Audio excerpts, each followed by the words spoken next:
guys, and welcome back to my YouTube channel. If you're new here, hi, my name is Neha and welcome to a readathon. So yeah, it is Sunday 25th of June. The rains have arrived in Mumbai.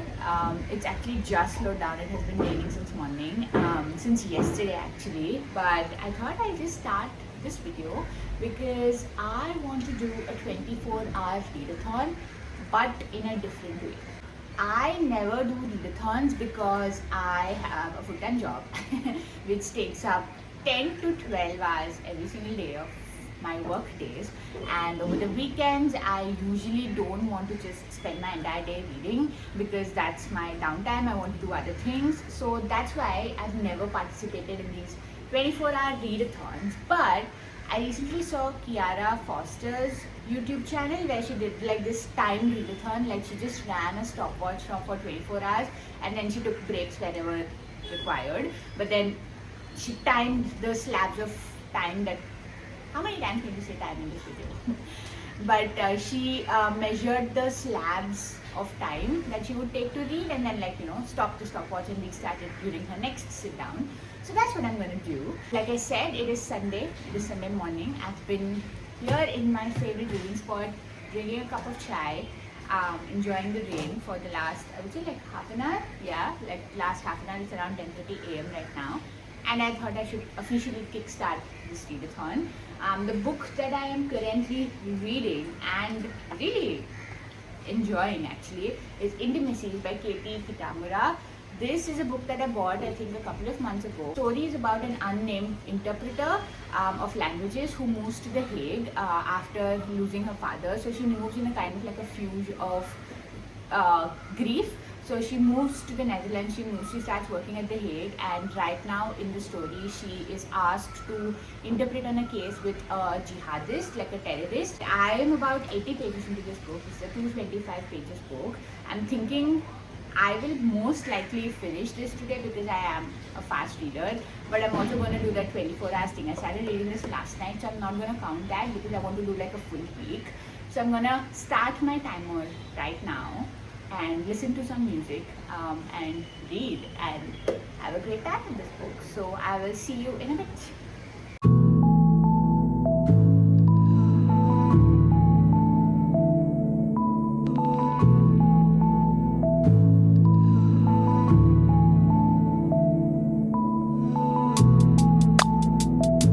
Hi. So it's about 4:15.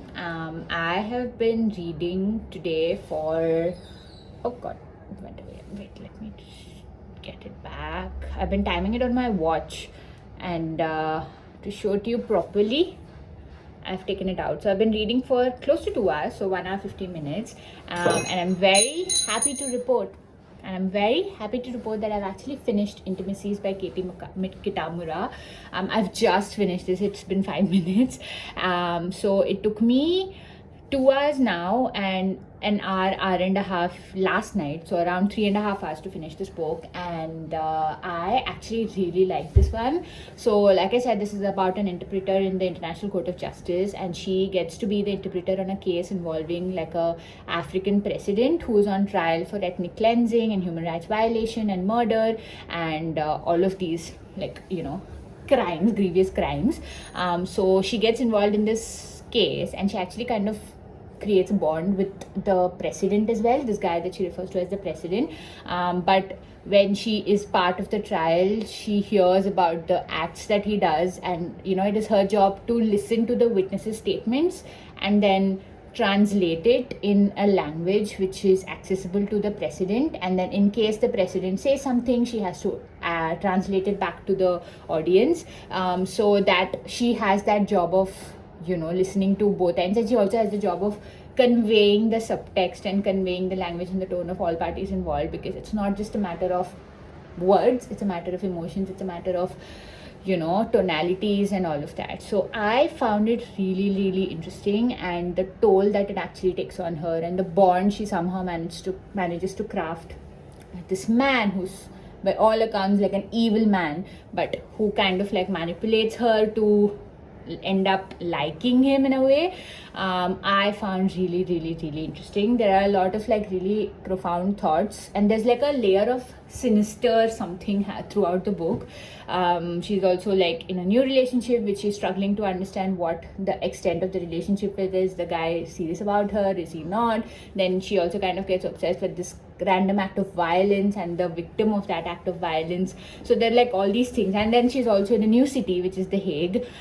So she kind of is struggling to see her place in the city. So yeah, I found it very profound and extremely readable, I think, because of the undertone of suspense, not exactly suspense, but like something sinister lurking beneath the surface. It's very, very readable. So that's why I think it was very easy for me to finish this in a day.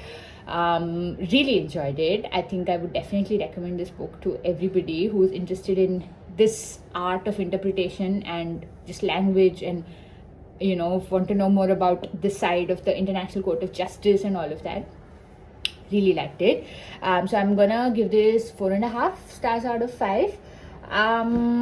Apart from that, we do have evening plans. We are going to The Sound of Music at the NMACC, which just recently opened in Mumbai. Today is actually the last show of the play in Mumbai, and we are going for the last show. So today is the last day of the show, and we're going for the last show also. So it should be interesting. I'll take you along and show you the place because it's really, really grand and all that. I think this might be the most casual way I've ever recorded a video ever, but I just have no energy to figure out a setup and light and all of that. But anyway, it's Tuesday.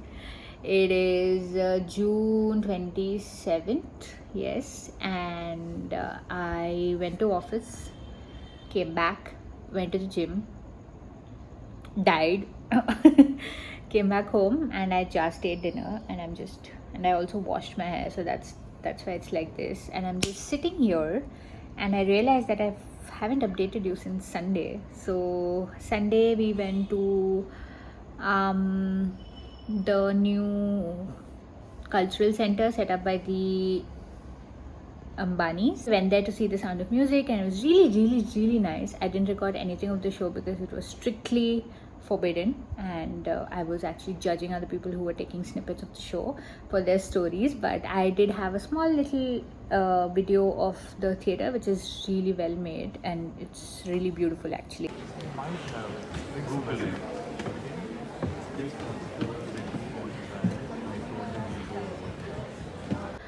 Apart from that, I started The Great Gatsby by F. Scott Fitzgerald, and I've been reading it for the last 2 nights. I have about 70 to 80 pages in. I think I'll go in and read that. And yeah, how is it going so far? It's going really great. I really like it. I can see why it's such a popular classic. There's a touch of glamour, there's romance, there's tragedy, there's drama, and all of these like things which obviously make for a great book. So it's going really great, and it's very readable. I think it's one of those readable classics as well. So yeah, that's great.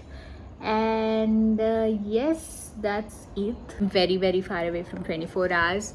I have, can you see that? Only 4 hours in. I have 20 hours to go. So yeah, hopefully I can do 1 hour today. Let's see. And yeah, I do have to wake up early because I want to go to a yoga class tomorrow at 7 a.m. So let's see. And that's it. I will see you in a bit. Okay, so it's time to pick a new book for this readathon. I don't know how successful this readathon is going to be because I'm only 5 hours in and I have 20 hours to go. And I have 3 days to go for this week-long thing. But yeah, anyway, tomorrow is a holiday, so hopefully I can read quite a bit then. But let's see. I'm sitting in front of my bookshelf and I'm gonna pick a book. So I've read 1 lit-fic book, 1 classic book, and now I want to read an Indian book.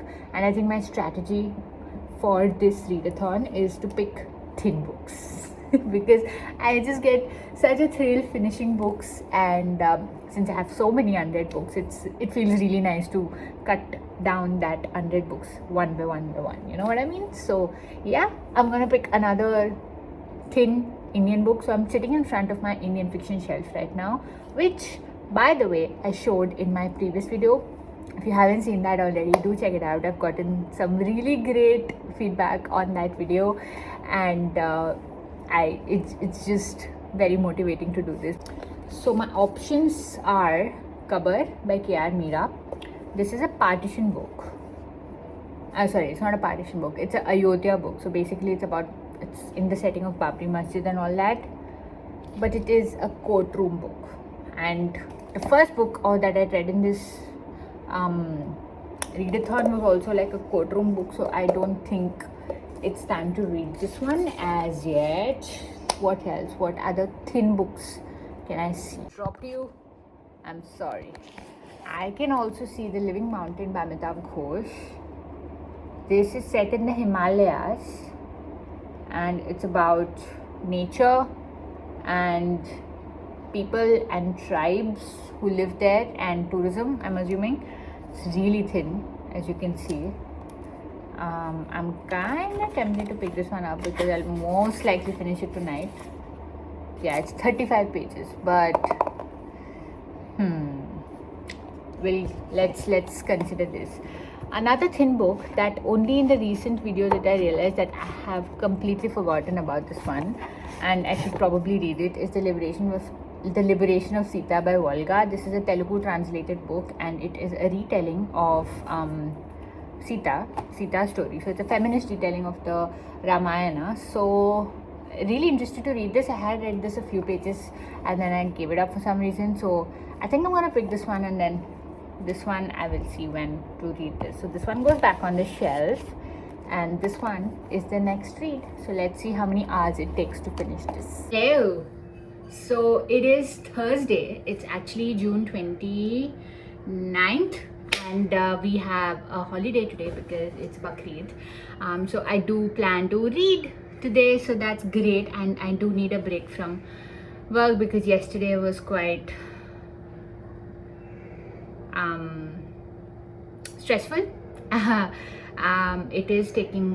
It has taken a toll on me, so I want to like de-stress and relax before going into work one more day before again the weekend. So anyway, that's that. I am on this like healthy routine thing where I do need to eat right and exercise and all of that, but I just couldn't resist. So today I ordered myself some sushi. This is salmon, I think, and it's from this place called Izumi, which is really popular in Bandra. So that just came, so I'm gonna eat that. I'm here to tell you that I did finish The Liberation of Sita by Volga last night. This is a very short book. It was 100 pages, so I finished it in an hour. So this is basically a retelling of Sita.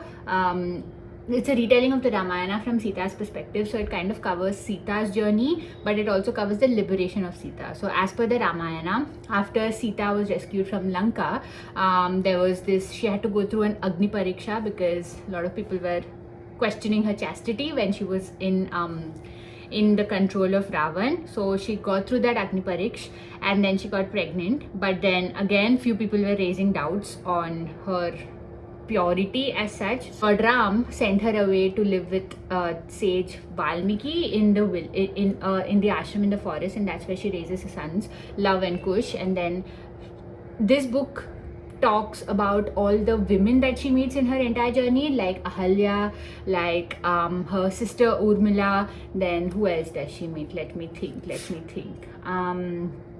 Surpanaka and Renuka. So all of them are women who have been kind of like scorned by society, and you know, society looks down on them, and they have gone through the grind, and they all help Sita achieve liberation. So she decides not to go back to Lord Ram and Ayodhya along with her sons, even though Lord Ram says that I accept you as my wife now. She does not go back, and she decides to live in the forest itself. I found this book really readable because you read about all of these characters, these infamous women characters who are not really that in focus in the Ramayana itself, but they have helped Sita in her journey. So I really enjoyed this book. I will probably give this a 5 stars out of 5 because it was just so simple but also so effective. There's this entire picture painted of Sita that she is like this person who needed rescuing, but actually she is the daughter of the earth. She is a princess, but she's also a princess of valor. So she hates the fact that people have to rescue her from Ravan. She kind of like gripes with that. So I really like that part as well. So that's what this purple mark is for, and then the pink marks are all for, like, you know, feminism. So it's a very feministic retake on Sita and the Ramayana, which I loved. So yeah, 5 out of 5 for me. Now moving on to book number 4. I want to read Parable of the Sower by Octavia E. Butler. I bought this in Goa a couple of months ago and I'm really looking forward to reading this. This is a sci-fi book and a lot of people have recommended this on the internet. I've been looking forward to this for a long time, so I'm very much looking forward to it. I wouldn't say this is a thin book, which is against the strategy that I had mentioned yesterday, but this is around 300 pages, so it'll take me 2 or 3 days, given that today is an off and then I do have the weekend coming in again. So yeah, really excited to read this and I will see you later. Hello, today is Saturday. It is July 1st, officially a new month, and I am going to close this readathon over here, back where I started it initially. I have to admit defeat. I did not read for 24 hours in this week because, well, yeah, a lot of things came up work-wise and things social calendar-wise, so I haven't been able to read for 24 hours, which is fine. But one thing I'm really happy about is that I have managed to finish 4 books in a period of a week, which is amazing. I don't remember the last time I've done this. I think maybe in the pandemic when I was reading a lot more. I feel like I've read that much, but it feels so good to read this much and actually finish books off my shelf and not buy any new books. I'm super happy with that. There is one book that I haven't yet talked about in this video, which I just finished actually. It is Parable of the Sower by Octavia E. Butler.